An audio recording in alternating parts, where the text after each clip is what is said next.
करुणामयी माँ परम प्रभु श्री अरविंद पाद पद्म अनंत कोटि कृतज्ञता पूर्ण प्रणाम। आज श्री अरविंद पाठचक्र योगदान करथिबा एवं अंशग्रहण करथिबा समस्त मातृ अभिष्य अपा भाई को अंतरर प्रणाम। वंदे मातरम। और श्री माँ आशीर्वाद प्रार्थना करुछि। आमे पढ़ुचे प्रभुंकर लेटेशन जोग वॉल्यूम 1 विषय रीजन साइंस एंड जोग। ता भितरे आमे सब बेले एई कथा स्पष्ट होचे आउरी अधिक रु अधिक जे विज्ञान जहाँ भी आम पाई देइछि जेते आविष्कार करिछि जेते ज्ञान र दिग उन्मोचन करिछि सब किछि संपूर्ण नुहे। ताहा ही परम सत्य जे केवल ताहा नुहे, सत्य को से अस्वीकार करुथाए सत्यर परिचय यथार्थ से दे पारे नाही। आंशिक मात्र से देखि पारे देखे पारे एवं ताकू सी सब किछि बोली प्रतिपादित करबा को लागे। आज से पर्याय आगु पढ़िबा। Science itself has come to the conclusion that it cannot, as it once hoped, determine what is the truth of the things of their real nature or what is behind physical phenomena. इति प्रभु कहउछन्ति विज्ञान एबे एमिति गोटे चरम परिणति आड़क आसी पहुंचलानी जोटी सी जानिलानी आगुरी जेमति से आशा करिथिला जे से सत्य को एठी प्रकाश करुछि बा करिवो। सब वस्तुर अंतर्निहित सत्य तार वास्तव प्रकृति एवं ए बाह्य घटनार पश्चात रे रहितिबा सत्य ए सब को से जेमति प्रकट करि परिवो, प्रकाश करि परिवो, निर्धारण करि परिवो जहाँ से आशा करिथिला ताहा से जानिलानी से चरम पर्यायर आसी पहुंचलानी जे से ताहा पारिवो नाही। It can only deal with the process of physical things and how they come about, or on what lines men can deal with and make use of them. से केवल एतिकी वर्तमान पर्यंत पहुंची पारिछि, एतिकी कहि पारुछि जे कौन से वस्तु को ए फिजिकल थिंग्स को भौतिक वस्तु गुडी को भौतिक द्रव्य गुडी को से मनुष्यटी की भली ताकू व्यवहार करि परिबो ता विषय रे कोन केमति टिके जानिबो बाह्य भाव रे एवं ता सहित केमति तार चाली चलन हे परिबो, केमति से जिंस गुडी व्यवहार करिवो, से गुडी कर केमति उपयोगिता तार कोन रहिछि ए सब कथा को केवल बाह्य भाव रे भौतिक जिनिस गुडी कर से किछि उपाय बतई पारिछि, तार व्यवहार विषय रे कहि पारिछि। एतिकी केवल करि पारिछि सिना तार अंतर्निहित सत्यटी को एपर्यंत से बाहर करिवा पय असमर्थ हिछि एवं से स्वीकार एई भली गोटे उपसंहार रे आसी पहुंची गलानी जे से आ पारिबनी, से अंतर्निहित सत्यटी को से काढि पारिबनी बोली एई भली गोटे स्तर रे आसी वर्तमान विज्ञान पहुंची। तेणु पुणी कहउछन्ति जे एई जो if science is to turn और face towards the divine it must be a new science not yet developed which deals directly with the forces of the life world and of mind and so arrives at what is beyond mind, but present day science cannot do that. Question प्रभु जे विज्ञान एमिति गोटे पर्यायर त आसी पहुंचलानी किंतु तथापि मध्य से स्वीकार करिनी जे अंतर्निहित सत्यटी होची भगवान, अंतर्निहित सत्यटी होची से परम सत्य जहा भितर सबु किछि रहस्य रही से कथाटी को से मानिनी जदि विज्ञान भगवान को आड़ को अभिमुखी हुआ तार मुख को भगवान को आड़ को फेरंता ताहले सी गोटे नूतन प्रकार विज्ञान हो उठता जोटा कि एपर्यंत से भली विकसित होइतिबा विज्ञान अवस्था आसी पहुंची ना से भली गोटे विकास स्तर को विज्ञान जाएनी जदि से भगवान को आड़ को मुख फेरंता ताहले सीधा सड़क भावरे से समस्त शक्ति गुड़िक सहित परिचित ही जानता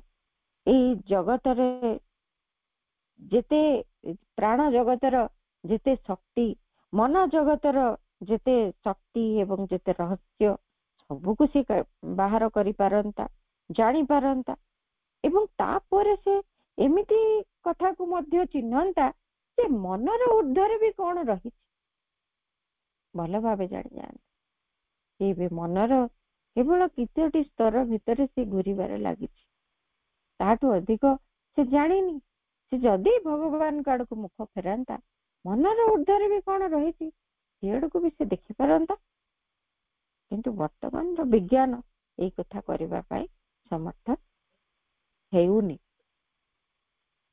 से स्तर रे से पहुंचे नहीं एक कथा प्रभु कहते किंतु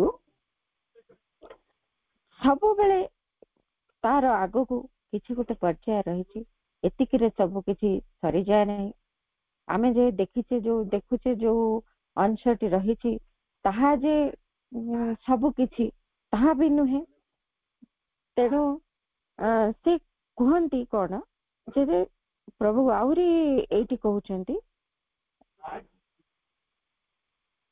from the spiritual point of view such temporary phenomena as the turn of the educated Hindus towards materialism are of little importance एई जो परिस्थिति वर्तमान आसी ताहा भितरे जे एगुड़ा को गोटे टेम्पररी फेनोमेना एई जो पर्यायटे आसी पहुंची ये होची गोटे क्षणस्थायी ये गोटे चिरस्थायी कथा नुहे एटा गोटे टेम्पररी जिनिस तेणु एई मटेरियलिज्म आड़क जो हिंदू माने अभिमुखी होती वस्तुवादिता आड़क हिंदू माने जो अभिमुखी हो जाती ए चिठीटर प्रसंग रे प्रभुंकर उत्तर कौन हिंदू माने जो वस्तुवादी हुई उठी कारण हिंदू मानकर मुख्यतः सब भगवत अभिमुखी चेतना रही थाए से माने सबु बेले भगवान ठारे विश्वास करथांती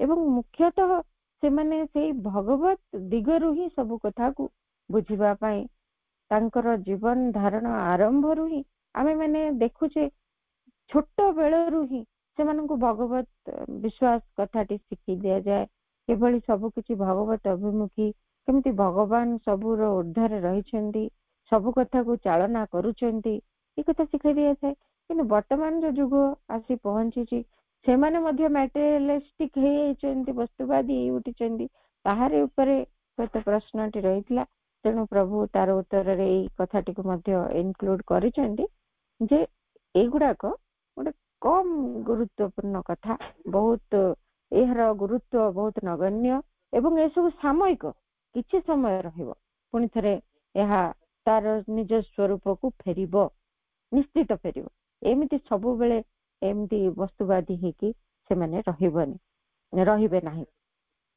There have always been periods when the mind of nations, continents or cultures turn towards materialism and away from all spiritual belief. एमती समय आसे एमती अनेक देश महादेश एवं सेमानंकर संस्कृति सभ्यता बहु समय से गुड़िक पुणी वस्तुवादी होई उठिचंती बा भौतिक वस्तुवादिता तांक मध्यरे प्रदर्शित हेछि पुणी थरे से माने एई आध्यात्मिकता ठारो दूरेई जाइचंती भगवान ठारू मुख फेरेई नहीं जाए किछि काल से माने भितरे घूर्णन करिसेंती एमती यूरोप रे मध्य हेछि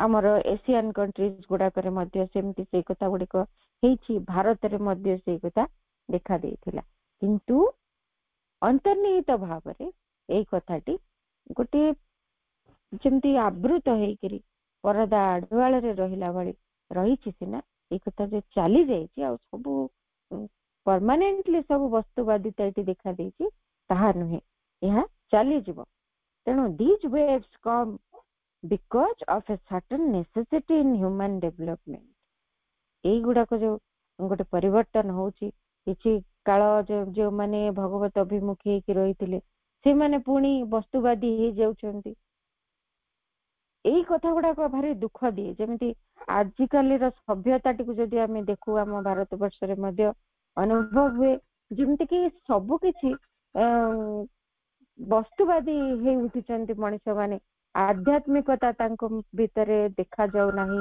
ଏମିତି ଭାବ ଆସିଲେ ତ ମନଟି ଭାରି ହତୋତ୍ସାହିତ ହେଇଯାଏ ଆମର ଲାଗେ ଯେମିତି ସବୁ କିଛି ଗଲା ଧୋଇ ହେଇଗଲା ସବୁ ଭାସିଗଲା ଏଇଠି ଆଉ କିଛି ସମ୍ଭାବନା ନାହିଁ ଯାହା ଥିଲା ପୂର୍ବରୁ ଭଲ ଥିଲା ଏବେ ସବୁ ଅସୁବିଧା ହେଇଗଲା କିନ୍ତୁ ତାହା ନୁହେଁ ଏଇଟା ଗୋଟେ ପର୍ଯ୍ୟାୟ ଏଇ ପର୍ଯ୍ୟାୟ ଭିତରେ ଦେଇକିରି ମାନବୀୟ ବିକାଶ ହୁଏ ମାନବ ଚେତନାର ଗୋଟେ ବିକାଶ ହୁଏ ଯୋଉଟା ଗୋଟେ ଆବଶ୍ୟକତା ଗୋଟେ କିଛି ତାର ନିର୍ଦ୍ଦିଷ୍ଟ ଆବଶ୍ୟକତା ରହିଛି ମାନବୀୟ ବିକାଶର ପର୍ଯ୍ୟାୟରେ ଏହାର ଆବଶ୍ୟକତା ରହିଛି କାହିଁକି to destroy the bondage of old forms ପୁରୁଣା ଯେତେକ ଧାରା ପ୍ରଥା ଯେତେକ ରୂପ ଯେତେ ଚାଳନା ଆମ ମାନଙ୍କ ପାଇଁ ରହିଥାଏ ସବୁ ଗୁଡାକ ଭିତରେ ସବୁ ଗୁଡାକ ଭାଙ୍ଗି ଦେଇ ପୁଣି କଣ ହବ and leave a field for new truth ଏବଂ ସେଇଗୁଡିକର ଧ୍ୱଂସ କରାଯିବ ପୁରୁଣା ଧାରାର ଧ୍ୱଂସ ହବ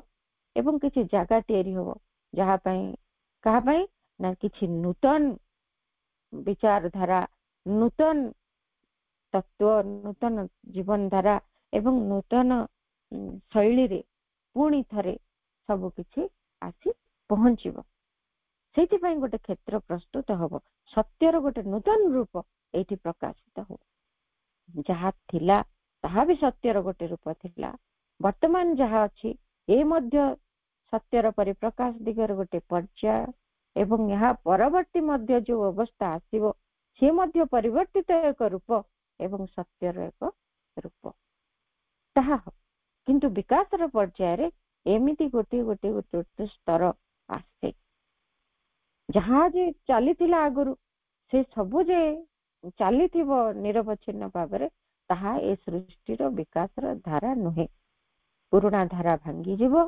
ପୁଣି ନୂଆ ଧାରା ଆସିବ ସତ୍ୟର ଏହା ହଉଛି ଗୋଟେ କ୍ରମ ବିକାଶ ସତ୍ୟର ପରିପ୍ରକାଶର ଇଏ ଗୋଟେ କ୍ରମ ବିକାଶର ଧାରା କାରଣ ସତ୍ୟ ଯେହେତୁ ପରିପୂର୍ଣ୍ଣ ଭାବରେ ଏଠି ପ୍ରକାଶିତ ହୁଏ ନାହିଁ ଏହି ସୃଷ୍ଟି ସେତିକି ସମ୍ପୂର୍ଣ୍ଣ ନୁହେଁ ଯୋଉଠି ସତ୍ୟର ପରିପୂର୍ଣ୍ଣ ରୂପଟି ପୂର୍ଣ୍ଣ ଭାବରେ ପ୍ରକାଶିତ ହେଇପାରିବ ତେଣୁ ଏହି ଅପୂର୍ଣ୍ଣତା ଭିତରେ ସତ୍ୟ ଆଂଶିକ ଭାବରେ ପର୍ଯ୍ୟାୟ ପରେ ପର୍ଯ୍ୟାୟ ପ୍ରକାଶିତ ହୁଏ ତେଣୁ ଗୋଟେ ଫେଜ୍ ଯିବ ପୁଣି ଥରେ ଗୋଟେ ଫେଜ୍ ଆଉ ଗୋଟେ ଅଲଗା ହେଇକି ଆସିବ ପୁଣି ତା ଭିତରେ ଦେଇକି ବିକାଶର ଗୋଟିଏ ପାଦ ଆଗକୁ ଯିବ ଏ ସୃଷ୍ଟି ପୁଣି ସତ୍ୟର ଗୋଟେ ରୂପ ପ୍ରକାଶିତ ହବ ତେଣୁ ଏମିତି ପର୍ଯ୍ୟାୟରେ ସେ ସବୁ କଥା ଗୁଡିକ ହେଇଛି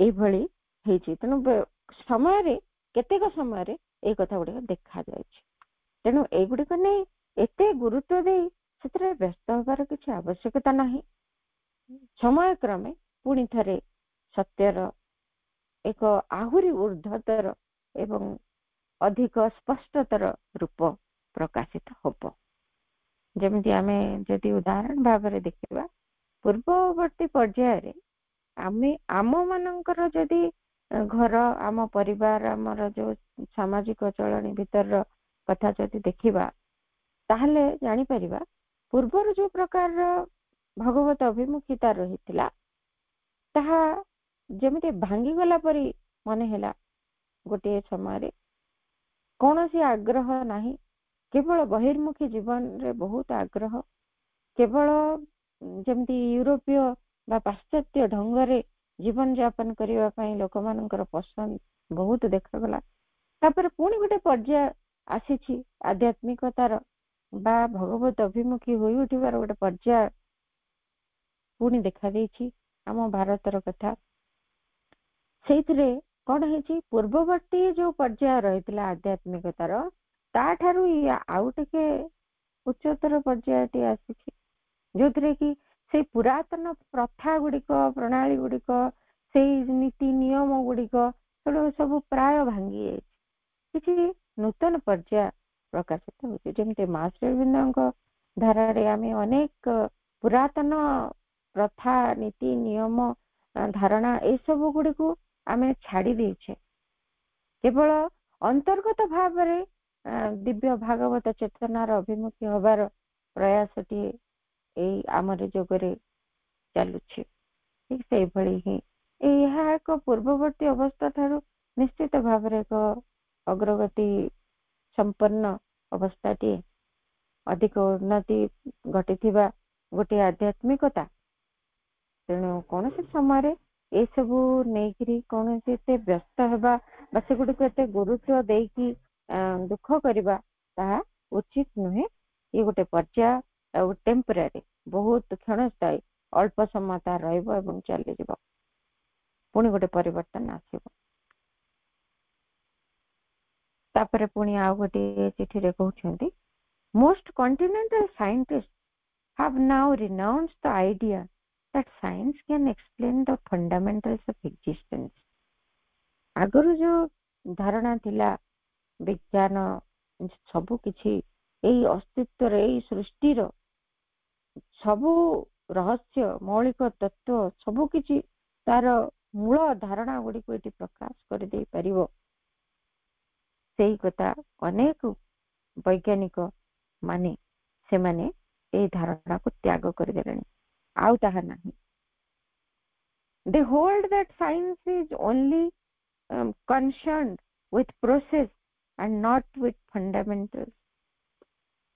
ସାଇନ୍ସ ଟା ସେମାନେ କହୁଛନ୍ତି ବିଜ୍ଞାନଟା କିଛି କୌଣସି ଗୋଟେ ବାହ୍ୟ ପ୍ରଣାଳୀକୁ ସିନା ବା କୌଣସି କଥାକୁ ବାହ୍ୟ ଭାବରେ ଏବଂ ତାର ଯେତିକି ବାହ୍ୟ ପରିପ୍ରକାଶକୁ ସେ ସିନା ବତେଇଦବ କି କୋଉ ଧାରାରେ ହଉଛି, କଣ ହଉଛି ତାକୁ ସିନା ବତେଇଦବ, ଯୋଉ ପ୍ରଣାଳୀରେ ହଉଛି ତାକୁ ବତେଇଦବ, କିନ୍ତୁ ତାର ଯୋଉ ମୂଳ ମୌଳିକତାକୁ ସେ କହିପାରିବନି, ସେ ତାକୁ ଧରି ପାରିବନି, ଏମିତି ତାର ସ୍ଥିତି।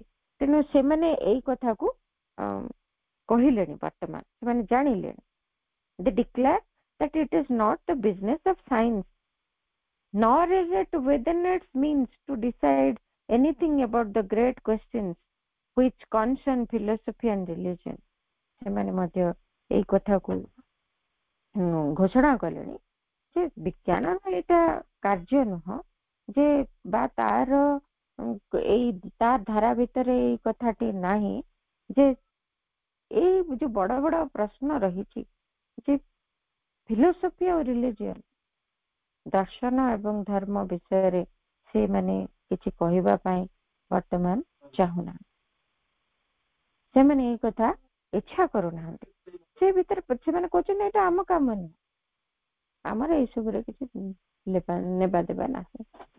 ଆମେ ଓନ୍ଲି କୌଣସି ଘଟଣା କେମିତି ଘଟୁଛି, କଣ ପାଇଁ ଘଟୁଛି, କେମିତି ହବ, ଏଇ ସବୁ କଥା ହେଇକି ବାହ୍ୟ ଭାବରେ ଯାହା ଦେଖାଯାଉଛି, ଯାହା ଶୁଣା ଯାଉଛି, ଯାହା ଅନୁଭବ କରାଯାଉଛି ତାର କିଛି ପ୍ରାମାଣିକତା ଆମେ ଦେବୁ, କିଛି ଯୁକ୍ତି ସିଦ୍ଧ ସିଦ୍ଧାନ୍ତ ଆମେ ଦେବୁ। ଏସବୁ ଦର୍ଶନ, ଧର୍ମ ଏଇ ସବୁ କଥାରେ ଆମର କିଛି ନେବା ଦେବାର ନାହିଁ। ଏଇ କଥା ବର୍ତ୍ତମାନ ବିଜ୍ଞାନ କହିଲାଣି। ସେ ଏଇ ସବୁ କଥା ଗୋଟେ ଅଲଗା କଥା, ଆମ କଥା ଗୋଟେ ଅଲଗା କଥା, ଏଇ କଥାକୁ ସେ ଆକ୍ସେପ୍ଟ କଲାଣି। ପ୍ରଥମରୁ କହୁଥିଲା ଯେ ଏଇ ସବୁ କଥା ତୁମେ ମାନେ ଯାହା କହୁଛ, ଧର୍ମ ଦର୍ଶନ ଏ ସବୁ ଗୁଡାକ ହଉଛି ମିଛ। ଏବେ କହୁଛି ଏସବୁରେ ଆମର ନେବା ଦେବାର କିଛି ନାହିଁ, ଆମ ବିଜନେସ ଏଟା ନୁହଁ। ଆମର କାମ ହେଲା ଆମେ ଏସବୁ କଥା ଗୁଡାକର ସତ୍ୟାସତ୍ୟ ଯାହା ପରୀକ୍ଷା କରିଛୁ, ଯାହା ଦେଖୁଛୁ, ଜାଣିଛୁ ତାକୁ ବୁଝେଇଦେବୁ, ତାକୁ ପ୍ରମାଣ କରିବୁ, ତାକୁ ସମସ୍ତଙ୍କ ଆଗରେ ଉପସ୍ଥାପନ କରିବୁ ଏବଂ ତାର ସତ୍ୟାସତ୍ୟ ସମସ୍ତେ ଜାଣିବେ। କିନ୍ତୁ ଏଇ ଯୋଉ ଧର୍ମ ଦର୍ଶନ ଏସବୁ କଥା ରହିଛି ସେଗୁଡିକ ଆମ କ୍ଷେତ୍ର ନୁହଁ କି ଆମେ ସେଥିରେ ମୁଣ୍ଡ କରିବାକୁ ଚାହୁଁ। ଏବେ ଏଇଭଳିଆ ଯୋଉଟାକୁ ସେ ମିଥ୍ୟା ବୋଲି ଅସ୍ୱୀକାର କରୁଥିଲା, ବର୍ତ୍ତମାନ ସେ କହୁଛି ଯେ ଏଇସବୁ ଭିତରେ ଆମେ ପ୍ରବେଶ କରୁନା, ଇଏ ଗୋଟେ ଅଲଗା, ଆମେ ଗୋଟେ ଅଲଗା। This is the enormous change which the latest developments of science have brought about. ଏଇଟା ହଉଛି ସେଇ ପ୍ରକାଣ୍ଡ ବିଶାଳ ପରିବର୍ତ୍ତନ ଯାହା ଏଇ ଭୌତିକ ବିଜ୍ଞାନ ବର୍ତ୍ତମାନ ଯୁଗରେ ଆଣିପାରିଛି। ଏଇ କଥାଟି ବିଜ୍ଞାନ ଭିତରେ ହେଇଛି, ଏମିତି ଗୋଟେ ବଡ ପରିବର୍ତ୍ତନ ସମ୍ଭବ ହେଇଛି। ତେଣୁ science itself nowadays is neither materialistic nor idealistic. ତେଣୁ ବର୍ତ୍ତମାନ ଦିନର ବିଜ୍ଞାନ ନା ବସ୍ତୁବାଦୀ ନା ଆଦର୍ଶବାଦୀ, କିଛି ନୁହେଁ। ସେ କେବଳ ଯେତିକି ଜାଣେ ତାକୁ ହିଁ ସେ ବ୍ୟାଖ୍ୟା କରୁଛି, ବାହ୍ୟ ଦୃଶ୍ୟମାନ କଥାକୁ ସେ ପ୍ରମାଣ କରୁଛି। ସିଏ କୌଣସି ଏ ସମସ୍ତ କଥାରେ ଅନ୍ତର୍ଗତ କଥା ଗୁଡିକ ବା ସେ ମ୍ୟାକ୍ସିମମ୍ ଯାଇଛି ସେ ଯେତିକି ଅଣୁ, ପରମାଣୁ, ପ୍ରୋଟନ, ଇଲେକ୍ଟ୍ରନ, ନ୍ୟୁଟ୍ରନ ଏମିତି କରିକି ସେ ଭାଙ୍ଗି ଭାଙ୍ଗି ଭାଙ୍ଗି ଭାଙ୍ଗି ଯାଇ ସବୁ କଥା ଦେଖୁଛି ଏବଂ ସେତିକି ହିଁ ସେ କହିପାରୁଛି। ଯେତେ ପର୍ଯ୍ୟନ୍ତ ସେ ଯାଇଛି ଆହୁରି ଅଧିକ ଗଭୀରତାର ଏବଂ ତାର ଯୋଉ ମୂଳ ରହସ୍ୟ ଗୁଡିକ ସେ ଏପର୍ଯ୍ୟନ୍ତ ପାଇନି କି ସେଥିରେ ମୁଣ୍ଡ ଖେଳିବାକୁ ଚାହୁଁ। ଏବେ ବର୍ତ୍ତମାନ ସେଇ ଜିନିଷଟି ନାହିଁ ବିଜ୍ଞାନରେ। ତେଣୁ ଏଇଭଳି ଅବସ୍ଥାକୁ ବିଜ୍ଞାନ ବର୍ତ୍ତମାନ ଆସିଛି। This change can be felt by one like myself who grew up in the heyday of absolute rule of scientific materialism in the 19th century. ଏଇ କଥା, ଏଇ ପରିବର୍ତ୍ତନଟା ମୋ ଭଳି ଜଣେ ବ୍ୟକ୍ତି ଅନୁଭବ କରିପାରୁଛି। ପ୍ରଭୁ କହୁଛନ୍ତି ନିଜେ, felt by one like myself who grew up in the heyday of absolute rule of scientific materialism. जो विज्ञानर वस्तुवादिताକୁ ନେଇକରି जो तार हेडे अर्थात जो तार चरम साफल्यर समय भीतर देकी मध्य मु आसीची, वैज्ञानिक विज्ञानर जो वस्तुवादितार चरम साफल्यर समय देकरी से राजत्वर समय देकी मु आसीची ऊनविंश शताब्दी मध्य देकी मु जानी पारुची, मु अनुभव करुची जे विज्ञान भीतर एमती गोटे परिवर्तन हो जाए। तेणु एभली वर्तमान समय आसीची केही एबे विज्ञान पूरा पूरी ए सब जिनिस प्रति आउ तार कोनसी विद्रोह भाव विशेष भाव रे नाही, से अस्वीकार करू नाही कि स्वीकार करू नाही, से ना से ए सब पई किछि कोनसी प्रकार मुंड खेळो नाही। ए कथा प्रभु कहउछंती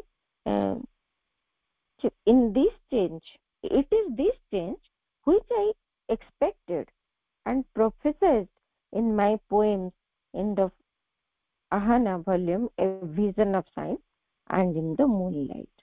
ए ditty poem a vision of science आउ इन द मूनलाइट रे प्रभु एई कथा को कहउछन जे मु एई सब कथा आशा करिथिली, ए प्रत्याशा मोर थिला एवं एई भविष्यवाणी मध्य मु मोर कविता रे करिथिली।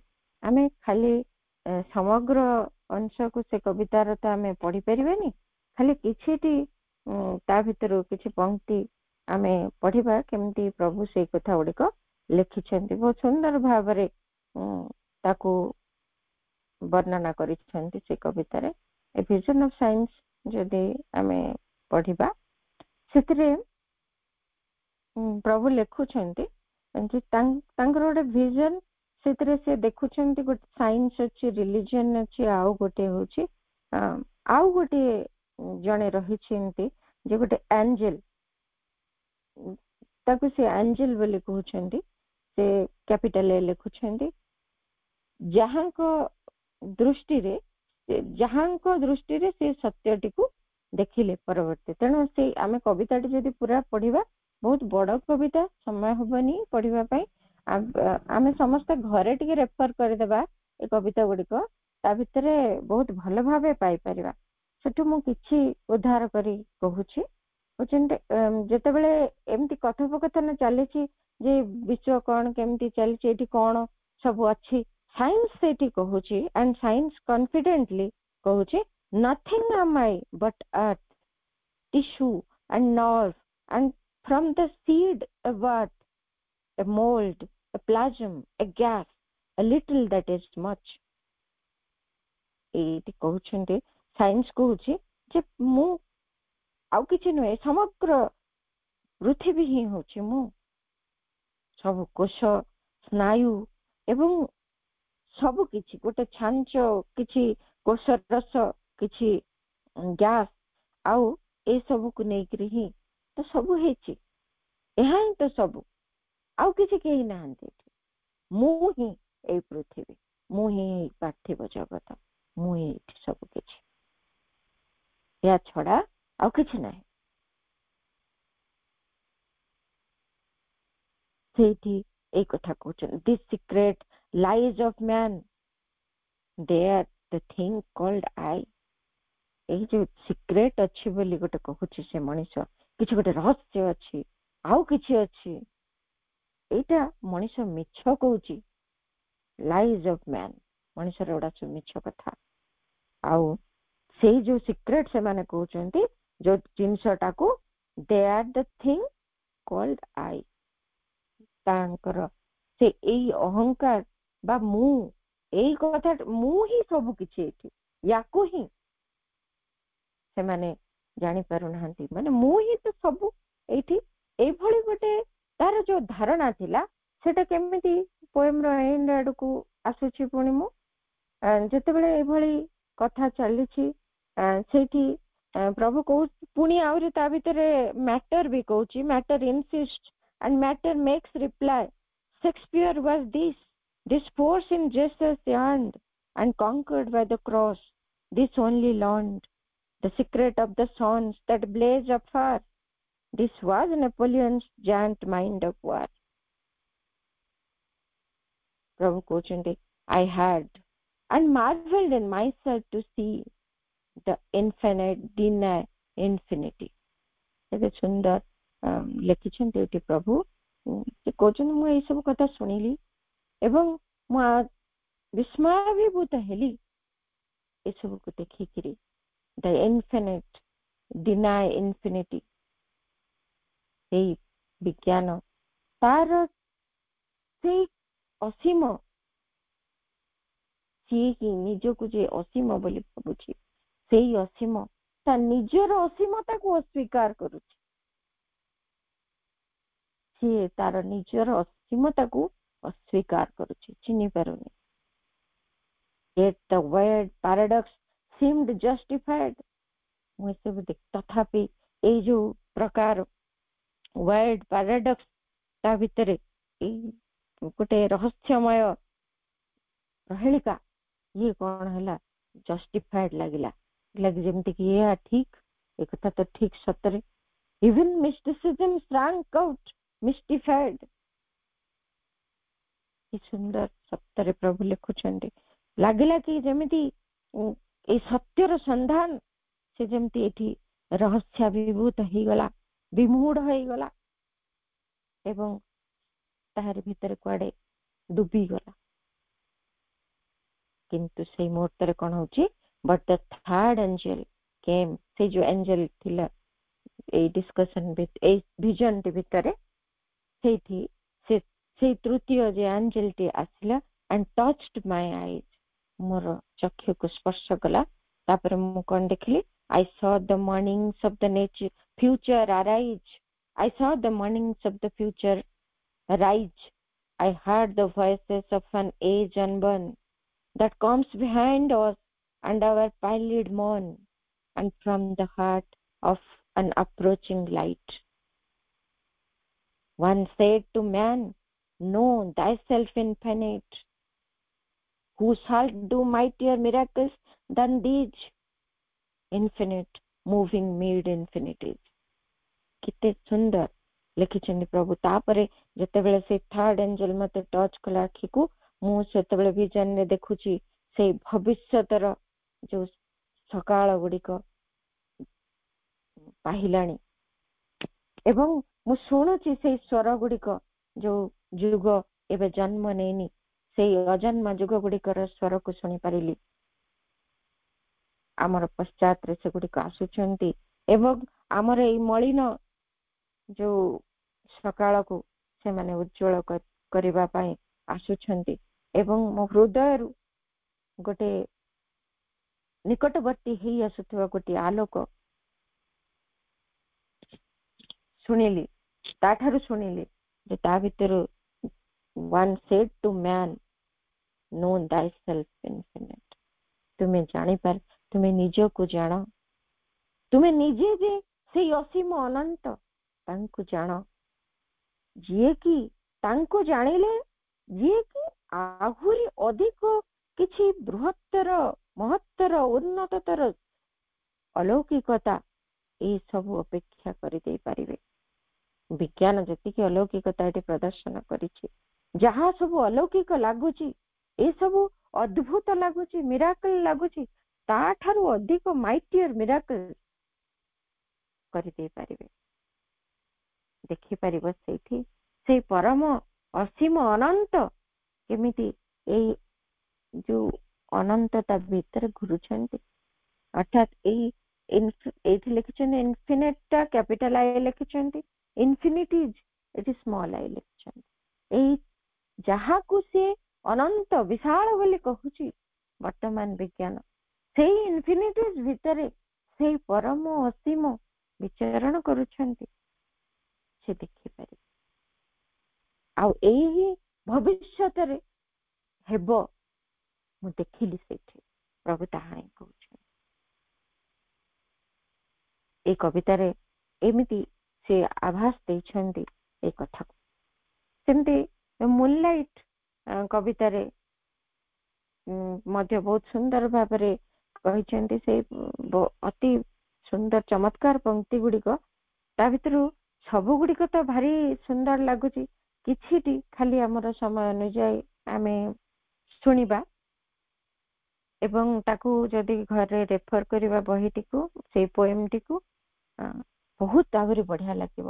ବହୁତ ସୁନ୍ଦର ତା ଭିତରେ ବର୍ଣ୍ଣନା ଗୁଡିକ ଏତେ ଡିଟେଲରେ ରହିଛି। କହୁଛନ୍ତି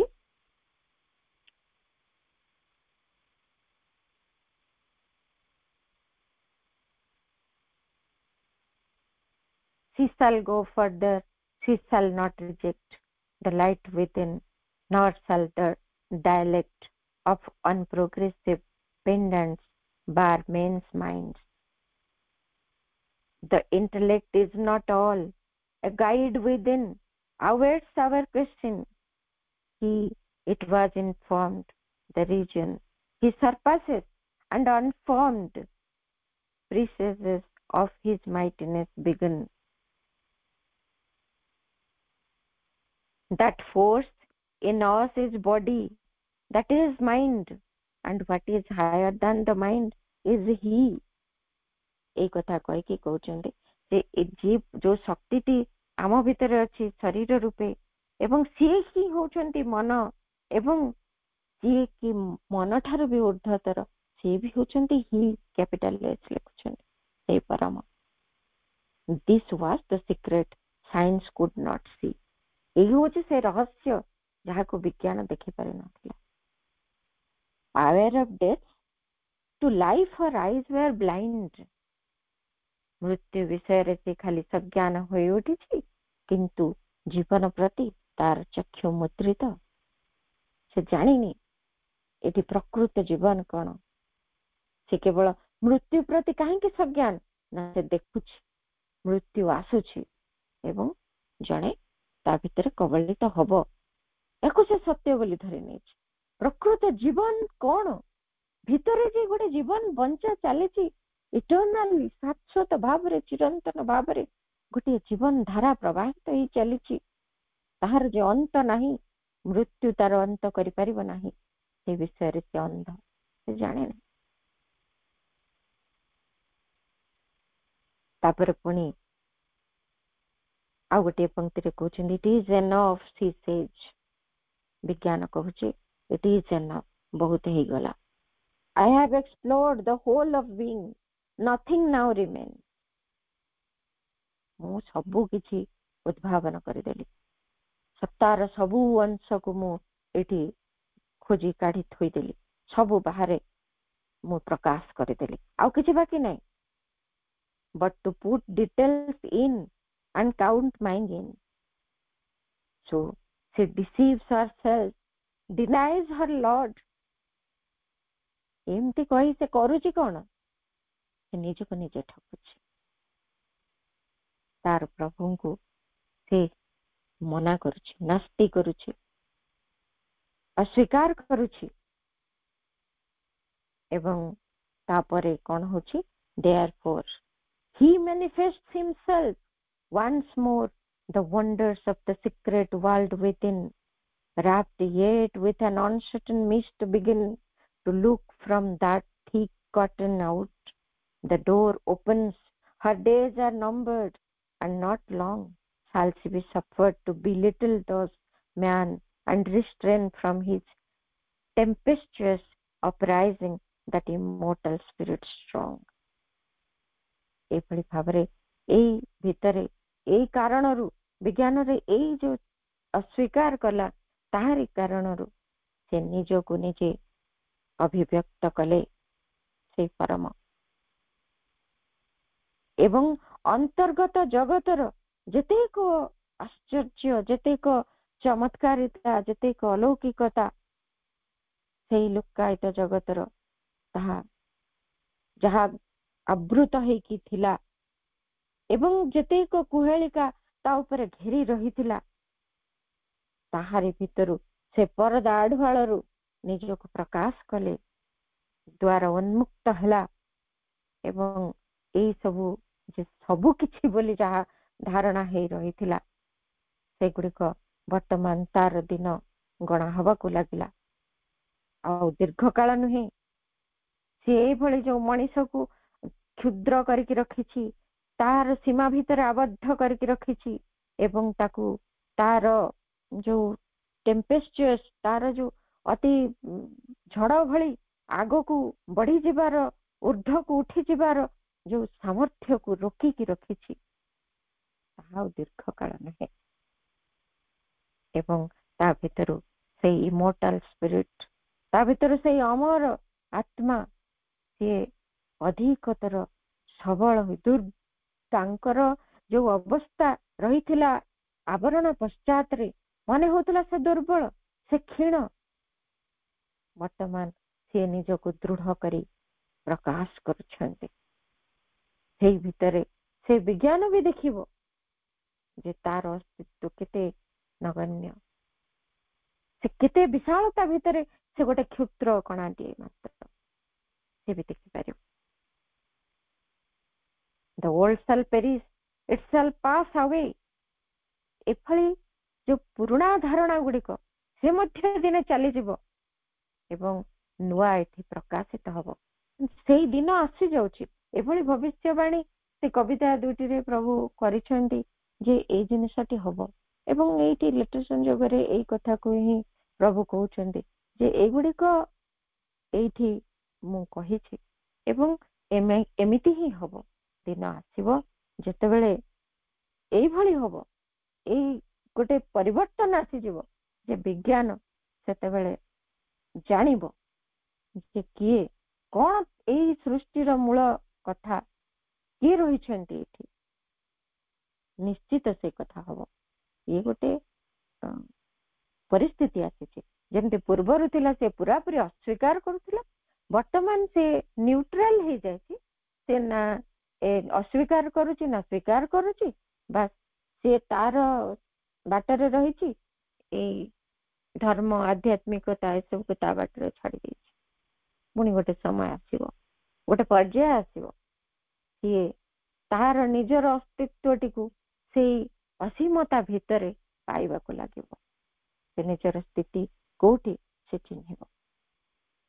ସେତେବେଳେ ଆହୁରି ସେ ବିଜ୍ଞାନ ଆହୁରି ଉଚ୍ଚ କୋଟିର ହୋଇ ଉଠିବ, କାରଣ ସେ ଭଗବାନଙ୍କୁ ବୁଝିଥିବ, ଭଗବାନଙ୍କୁ ବୁଝିପାରିବାର ସାମର୍ଥ୍ୟ ଆଡକୁ ଉନ୍ମିଳିତ ହେଇଥିବ ଏବଂ ତାଙ୍କରି ମଧ୍ୟରେ ନିଜେ ସ୍ଥାନିତ ହୋଇଥିବାର ଦେଖିବୁ।